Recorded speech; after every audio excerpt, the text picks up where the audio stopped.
ज्ञान रश्मि शिक्षा सदन का 32वां एनुअल फंक्शन मनाया जा रहा है। जगदीशपुर एसडीएम और एसडीपीओ भी आए थे, क्या कहें? सर 32वें वार्षिकोत्सव पर आप सभी उपस्थित हुए। हमारे माननीय चीफ गेस्ट एसडीएम सर और एसडीपीओ सर और साथ में जितने भी गणमान्य लोग उपस्थित हुए, सबका मेरे तरफ से अभिनंदन है, वंदन है। क्या कहेंगे सर एनुअल फंक्शन के बारे में? आज 32वां मनाया जा रहा है। एक्चुअली मेरा फंक्शन कल भी एक साइंस एग्जीबिशन के रूप में था और आज जैसा कि हम लोग पहले से ही निर्धारित किए थे कि आज हमारा एनुअल फंक्शन होगा और एनुअल फंक्शन में हमारे बच्चों की प्रस्तुति जो है वो हर सेक्टर से रिलेटेड है। आपने अभी मंच से देखा बच्चे को सिंगिंग में, कुछ बच्चे आगे जो है अलग अलग झांकियाँ प्रस्तुत कर रहे हैं। इसके बाद कुछ बच्चे जो है अलग अलग कल्चर के जो नृत्य हैं, चाहे वो आपका केरल का कन्नड़ हो या आपका महाराष्ट्र का हो या आपका बंगाल का हो या हमारे पारंपरिक बिहार का हो, हर जगह की कला को जो है बच्चे हमारे अपने अपने स्तर से पेश कर रहे हैं।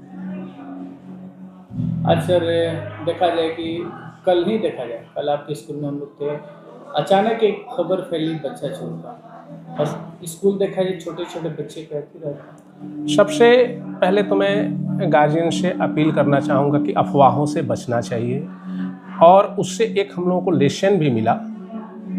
अच्छा हुआ वो अफवाह था, लेकिन उस अफवाह से हमें सीख लेने की ज़रूरत है, क्योंकि कहीं वो अफवाह कल हकीकत में बदल जाए तो उस समय हमारी तैयारी अगर नहीं रहेगी तो हम फेल कर जाएंगे अपने सिस्टम में। तो उस अफवाह से हम लोग लेसन लेते हैं और अपनी सुरक्षा को हम लोग और मजबूत कर रहे हैं कि अगर कोई भी गार्जियंस विद्यालय कैंपस में आता है बच्चा रिसीव करने के लिए तो प्रॉपर अगर आइडेंटिफाई होता है तो हम लोग बच्चा छोड़ेंगे, नहीं होता है तो हम लोग किसी कीमत पे नहीं छोड़ेंगे। दूसरी चीज़ कि अगर उसी घर से कोई सेकंड पर्सन आता है और हो सकता है कि हमारा जो वहाँ रिसेप्शनिस्ट वाले हैं वो अगर नहीं पहचान पाते हो तो जब तक उनका जो रजिस्टर्ड मेरे यहाँ मोबाइल नंबर है उससे कंफर्मेशन नहीं आएगी तब तक हम लोग बच्चे को अब छोड़ने वाले नहीं हैं। तीसरी चीज़, बच्चों के सेफ्टी के लिए गार्जियन से भी अपील करना चाहेंगे कि जिस स्टॉपेज से आप बच्चे को छोड़ते हैं सुबह में तो डिपार्चर टाइम में उस स्टॉपेज पर आप खड़े रहें और वहाँ से आप अपने बच्चे को सकुशल रिसीव करें, तो हमारे लिए ये कोऑपरेशन होगी और ये कोऑर्डिनेशन की हम आपसे उम्मीद रखते हैं। कहीं ना कहीं सर जिम्मेवारी बन जाती है पेरेंट्स की भी, इस तरह के जो अफवाहें फैल रही हैं। नहीं, जैसे पेरेंट्स की जिम्मेवारी है और हमारी भी जिम्मेवारी है। पेरेंट्स को हमको जो है ना सचेत करना है कि आप इस तरह से कीजिए, क्योंकि हमारे यहाँ कुछ पेरेंट्स हैं जो कि ऑलरेडी सेंसिटिव है, वो लोग करते हैं, लेकिन हमारे यहाँ 20-25% वैसे भी गार्जियंस हैं जिनको हम लोग भी मोटिवेट करेंगे और मोटिवेट करेंगे, कोशिश करेंगे कि वो भी अपने बच्चों के बारे में अलर्टनेस मोड में आ जाए। स्टेज पर से सर एसडीएम ने कहा मोबाइल से बच्चों को दूर रखा जाए, लेकिन एक चीज़ देखा जाता है आज के डेट में स्कूल से जो होमवर्क जाता है वो मोबाइल पे ही जाता है। देखिए, एक मिनट सर, मोबाइल पे जो हम होमवर्क भेजते हैं वो बच्चों के लिए नहीं भेजते हैं। मोबाइल से जो होमवर्क भेजते हैं वो गार्जियंस के लिए भेजते हैं कि आप अगर कहीं भी हैं तो देख ले कि आज हमारे बच्चे की वर्क ये है, और बच्चे की होमवर्क हम प्रॉपर डायरी में नोट करवाते हैं और उसी डायरी का फोटो लेकर के और हम लोग ग्रुप में डालते हैं ताकि गार्जियंस के पास भी ये मैसेज आए। कल बच्चा अगर हो सकता है किसी की राइटिंग्स में गार्जियंस नहीं पकड़ पाता हो तो वहाँ से देख कर क्लियरफाई हो जाएगा और बच्चे का वो वर्क अधूरा नहीं रहेगा। तो ऐसा नहीं है कि सिर्फ हम होमवर्क मोबाइल पे ही भेजते हैं, हमारा होमवर्क मोबाइल के साथ साथ बच्चों की डायरी में प्रॉपर नोट होती है। ये तो सुनने को मिलता है कि जो होमवर्क आ रहा है मोबाइल पे ही आ रहा है, ऑनलाइन क्लास को भी लोग ये कह रहे हैं कि ऑनलाइन क्लास भी लोग नहीं, देखिए सर, ऑनलाइन क्लास एक निश्चित उम्र के बाद वो लागू करना जरूरी भी है, ऐसा नहीं है कि मतलब, लेकिन उन्होंने जिस आशय में कहा, जिस एस्पेक्ट में, जिस विद्यालय में वो आए हैं, यहाँ काफ़ी कम उम्र के बच्चे हैं, तो इन बच्चों के लिए उन्होंने एहतियात बरतने की किया कि आप जो है मोबाइल से थोड़ा सा दूरी बना के रखेंगे तो बेहतर होगा। न कि वो कहे कि अगर कोई बच्चा जो है पोस्ट ग्रेजुएट कर रहा है, ग्रेजुएशन में है, तो उन बच्चों के लिए उन्होंने ये हिदायत नहीं दिया, क्योंकि उसकी ये आवश्यक वो नीड हो गई है।